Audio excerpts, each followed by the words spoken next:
बांग्लादेश से भारत के लिए बहुत बड़ी खबर आई है।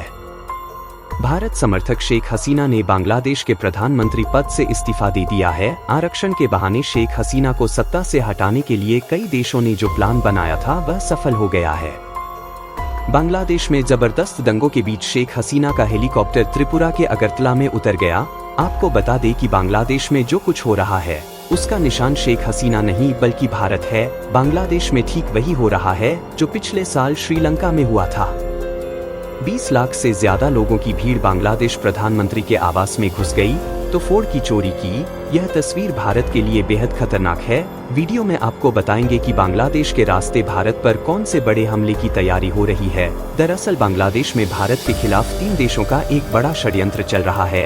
इन 3 देशों में सबसे आगे अमेरिका है, उसके बाद चीन और पाकिस्तान। यहाँ सबसे खतरनाक खेल अमेरिका ने खेला है। अमेरिका पिछले कई महीनों से कोशिश में लगा था कि भारत से पीएम मोदी और बांग्लादेश से शेख हसीना को सत्ता से हटाना है, लेकिन दोनों ही जगह पर अमेरिका को नाकामी मिली। मगर फिर भी अमेरिका की खुफिया एजेंसी CIA ने शेख हसीना का पीछा नहीं छोड़ा। CIA ने बांग्लादेश की विपक्षी पार्टियों और कट्टरपंथी पार्टियों को एकजुट कर लिया और आखिरकार शेख हसीना का सत्ता पलट करवा दिया। अमेरिका पिछले कई सालों से बांग्लादेश के कॉक्स बाजार में एक मिलिट्री बेस बनाना चाहता है। अगर अमेरिका कॉक्स बाजार में मिलिट्री बेस बना लेता तो वहां बैठकर भारत पर नजर रखना आसान होता। इसी इलाके में भारत के नॉर्थ ईस्ट राज्य है तो वहीं बंगाल की खाड़ी भी यही मौजूद है। भारत बंगाल की खाड़ी से लगातार मिसाइल परीक्षण करता है, लेकिन शेख हसीना ने अमेरिका को बाहर का रास्ता दिखा दिया। इसी के बाद से अमेरिका हाथ धोकर शेख हसीना के पीछे पड़ गया था।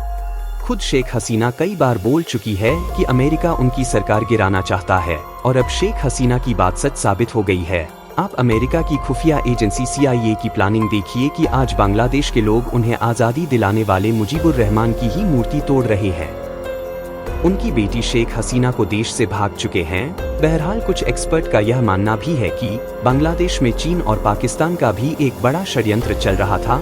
चीन हमेशा से चाहता था कि बांग्लादेश भारत के साथ हुए सभी प्रोजेक्ट से रद्द कर दें। चीन बांग्लादेश के साथ मिलकर तीस्ता नदी पर बांध बनना चाहता था।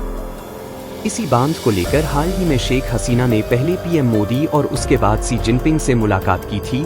चीन ने बांग्लादेश को ऑफर दिया था कि तीस्ता नदी पर वह कम पैसों में बांध बना देगा, लेकिन इस बांध का भारत में विरोध किया। नतीजा यह हुआ कि शेख हसीना ने चीन से बोल दिया कि वह भारत की मदद से ही बनवाएंगी। भारत जानता था कि चीन बांग्लादेश के जिस हिस्से में बांध बनना चाहता है वह इलाका भारत के सिलीगुड़ी गलियारा यानी चिकन नेक के बेहद नजदीक है। चिकन नेक पर अगर चीन ने हमला कर दिया तो सभी नॉर्थ ईस्ट स्टेट भारत से अलग हो जाएंगे।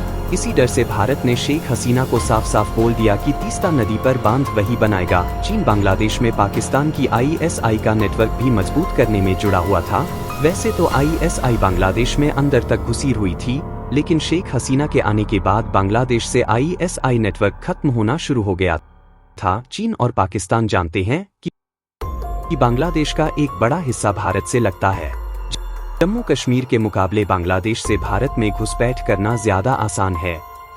चीन बांग्लादेश के रास्ते ही भारत के नॉर्थ ईस्ट राज्य में अस्थिरता पैदा करना चाहता है। मणिपुर में चीन का ही हाथ शामिल है। चीन उत्तर में कश्मीर की तरह भारत के पूर्व में भी जंग का एक नया फ्रंट खोलना चाहता था। आज के लिए इतना ही, फिर मिलते हैं अगले वीडियो में। जय हिंद, जय भारत।